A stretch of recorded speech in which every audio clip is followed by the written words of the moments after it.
దవాఖాన పెద్దగానే ఉన్నది, ఫీజు ఎంత గుంజుతారో అనుకునేరు. రూపాయే. ఏ ఊకొరి పోరలకి ఇస్తే ఇస్త్రీ అవతల పడేస్తారు, రూపాయికి ఏమొస్తది అనేరు. నియంగా రూపాయికే వైద్యం చేస్తున్నారీడా. ఏడనో కాదుల్లా, మన హైదరాబాద్ రామ్నగర్ ఏరియాలనే ట్రస్ట్ తరపున నడుపుతుండ్రు. జ్వరం వచ్చినా, కడుపునొచ్చినా, కాలు గుంజినా, గర్భిణీలకైనా, ఏండ్ల సందున్న బీమార్లకైనా రూపాయికే వైద్యం చేస్తారట. అది కూడా దవాఖానోళ్ళు తీసుకోరు, కౌంటర్లో పెట్టిన గీ గల్లెలెయ్యాలి. అంతకంటే ఎక్కువ ఇస్తామంటే మీ ఇష్టం. 18 మంది డాక్టర్లు ఉన్నారట. టెస్టులకు బయటికి పోవాల్సిన పని కూడా లేదు. బయటికంటే చాలా అగ్వకే ఈడనే చేస్తారట. ఆశ్రమం ఉంటేనే పరీక్షలు రాస్తారట. తక్కువ ఖర్చుతో తగ్గిపోతట్టు మందులు ఇస్తారట. ఈ టైప్ హాస్పిటల్ హైదరాబాద్ లో మేము ఎక్కడ చూడలేదు.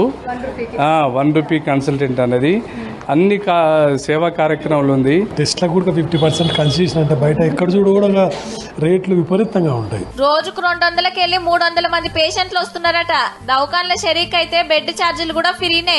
పేషెంట్లకు ఎన్కెమట వచ్చిన వాళ్ళకు కూడా ఇంట్లోనే ఉచితంగా టిఫిన్లు, భోజనం పెడుతున్నారు. దవాఖాన కట్టించింది గీసారే, పేరు గంగాధర గుప్తా. ట్రస్ట్ తరపున డాక్టర్లకు జీతాలు ఇచ్చుకుంటా పేషెంట్లకు మంచి వైద్యం చేపిస్తున్నాడు. ఇక్కడ తగ్గలేదు అనే వాళ్ళు లేరు.